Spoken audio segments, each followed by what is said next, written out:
another episode of A Candid Conversation with Adam Lopez. I am your host, Adam Lopez, and today we have a very, very special guest. He is the principal of the Pacifica High School located in Oxnard, California, Ted Lawrence. Welcome to the program, Ted.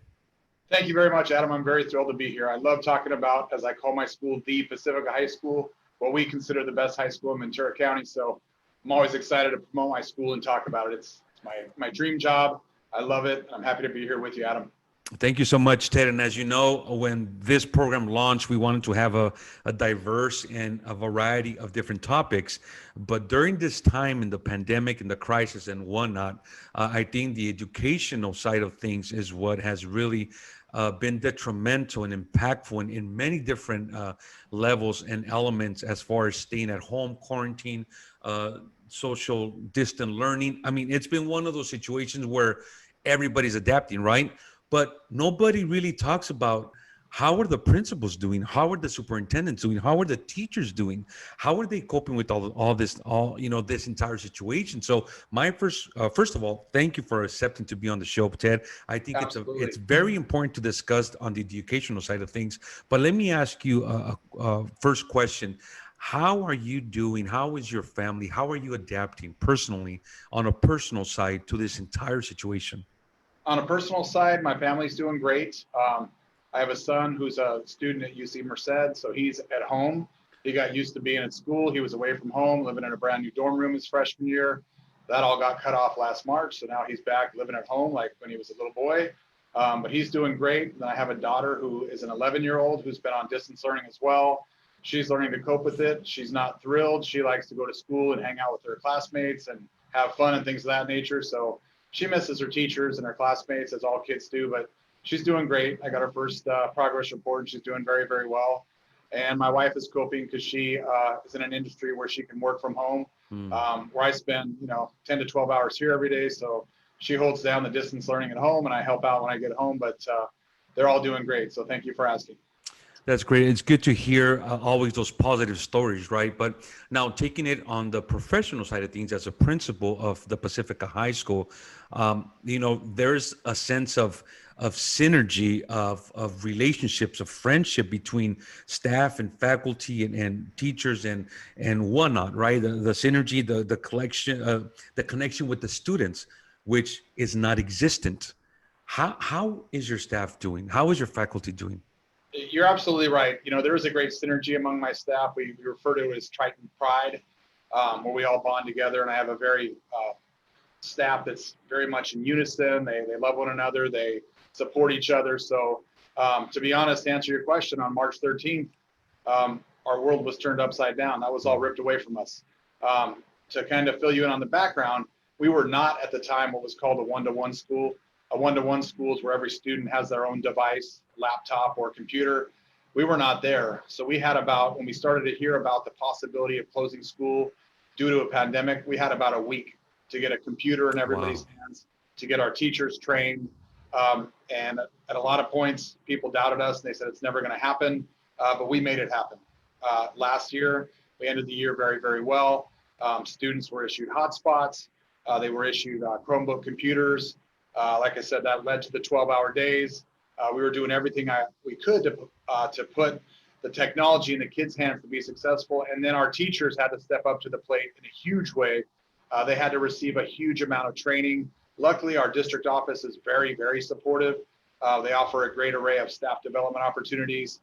They have a program called Oxnard U, where they train teachers. So the teachers did a ton of work, and their world was flipped backwards. They had to take everything they were doing in a classroom setting and learn how to communicate and bond and build that synergy with their kids as kids sat at home in their living rooms. So it was a lot of hard work, a lot of effort on the part of the teachers, staff, administration, but we pulled it off and got it done. And I'm proud to announce that now this year, we actually have a 97.2 attendance rate. So all of our kids, even though they're at home, they have other options, better options, YouTube, television, their video games. They're showing up for school at a 97.2% clip, which is amazing. And I'm very, very proud of that.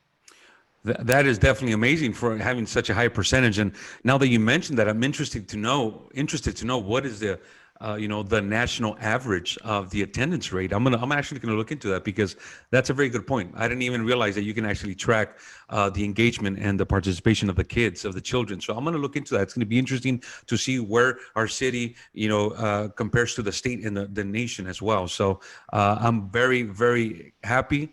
I commend you for a job well done in keeping your children, the kids engaged, because you're right. You're competing with social media, with YouTube, with gaming, etc. And for them to show up 97.2% of the kids, that is definitely outstanding. So, Yeah, we're extremely proud of that. yeah, and you know what? One of those things where, like, the Pacifica High School, your football team were state champions, right? 2019. Yes, That was sir. Got the ring right here to show it. Congratulations Very proud of those Titans. congratulations on that, Ted. That is very well deserved. It was a great, great hype for the city. We, organized a parade, and then the world came crumbling down, right? It's like you couldn't even take that momentum into a new school year because then the pandemic hit. Nonetheless, I wanted to ask you, how was that, the turnaround of events for your football program, your athlete, your sports, your coaches?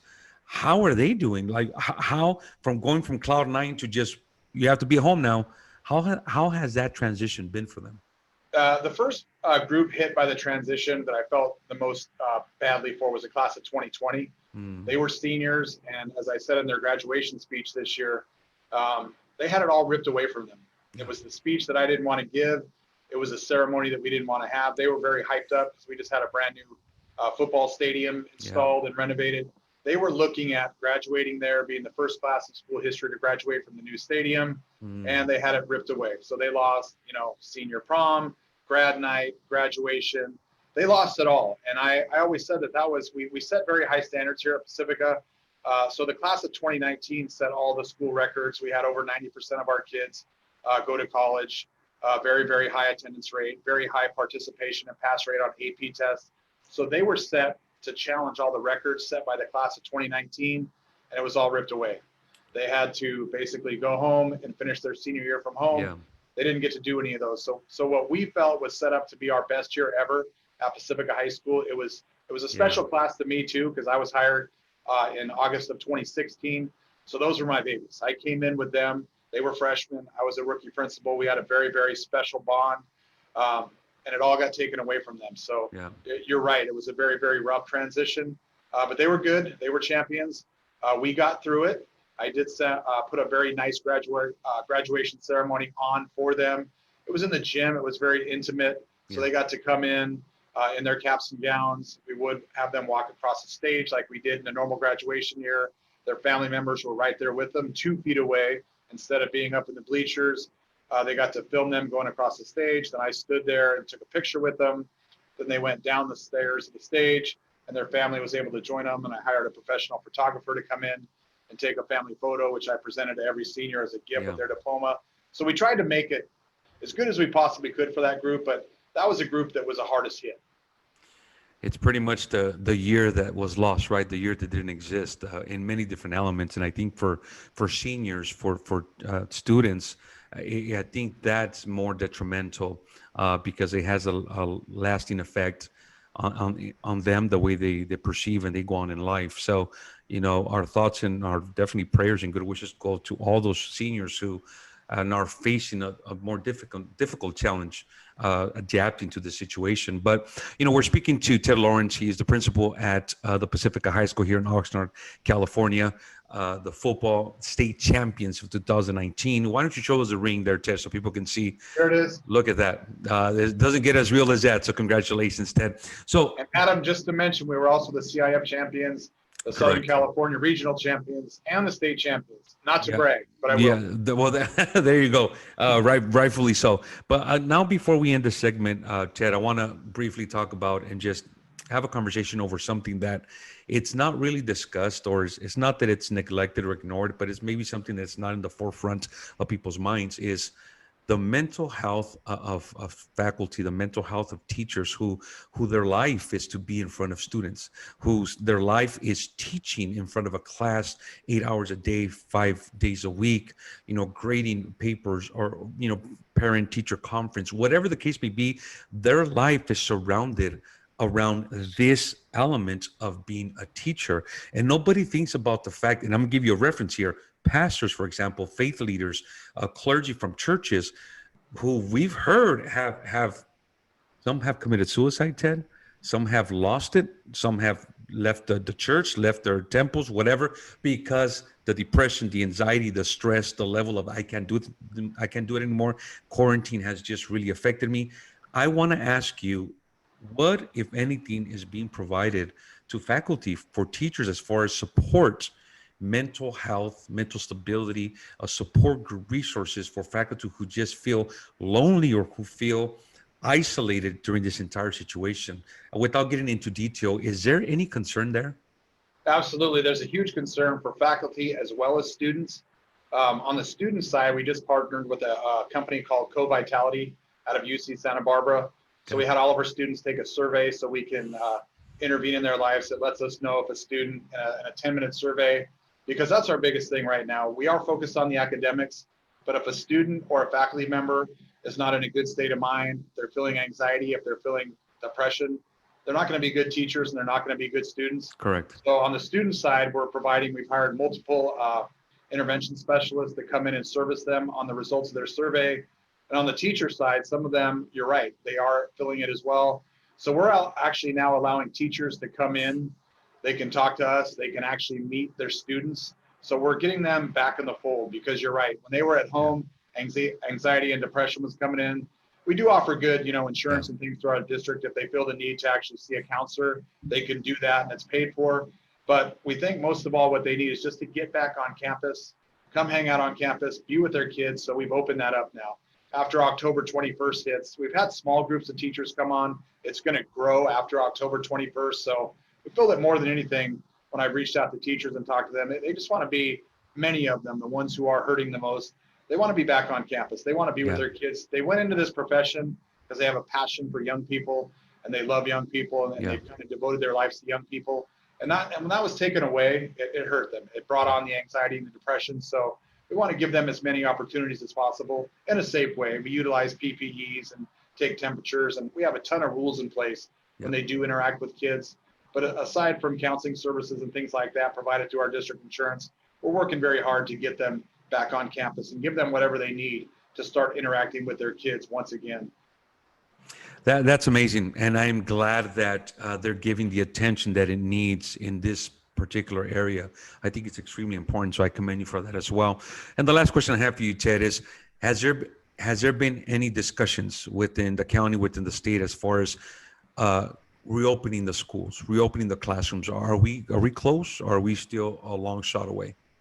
I think we're getting closer. Actually, Moore Park High School is going to be the first high school in the county to reopen. A lot of the K-5s and things like that have. We just feel in our district, with the size of our schools, like my school is actually the largest high school in Ventura County. So it just wouldn't be safe at this point to bring 3,200 kids on campus and ask them to socially distance. So we've made the decision to go and continue on distance learning in Q2, which is through about the end of January. Then we're going to reevaluate the situation, because our new superintendent, as well as the principals and leadership, have talked, and we're not going to do anything, especially since we're having success with distance learning.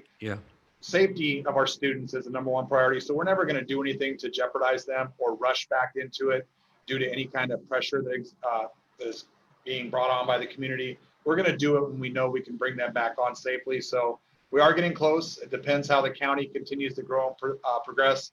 We went from the purple tier into the red tier. And if that trend continues, I can see us being back sometime in early February. But like I said, it all depends on COVID and the spread and what tier we're in. And of course, everything that we do, we have to get the blessing of Ventura County Public Health. There you go. We've been speaking with Principal Ted Lawrence of the Pacifica High School, of the champion TRITONS, the football team. That brought a lot of pride. A lot of people were proud in our city for what you accomplished, you and your team and the coaches. So again, I'm glad that you came on the program, because this is an area that education is not being discussed as far as the actual underlying effects it's having, not only from a principal standpoint, from superintendent, administrative offices, the faculty, the staff, the students, everybody, from the school bus driver to the janitor, everybody's being affected when it comes to the educational institution. So again, we want to thank you, Ted, for being on this program. We've been talking to Principal Ted Lawrence. Do you have any other words, last words of encouragement for that principal, that staff, that faculty, that teacher that is looking at or viewing or looking at this program? I just say that I encourage everybody. The theme that I have come up with this year, we normally have these hashtags here. My principal's vision is expect excellence, win the day. But what we're saying now is Tritons together. We're all in this together, and together we'll see it through. And that doesn't apply just to my school. That applies to Oxnard at large. We are all better together. If we work together, have that family bond, and support one another, we're going to beat this thing, and we're going to come back and reemerge from the COVID pandemic even stronger. There you have it, folks. We've been listening to Principal Ted Lawrence from the Pacifica High School in Oxnard, California. We thank you for joining one more time another episode of A Candid Conversation with Adam Lopez. I am your host, Adam Lopez. We thank you for continued support, and stay tuned for many more great interviews. Thank you. Thank you very much, Adam, for having me. I appreciate it.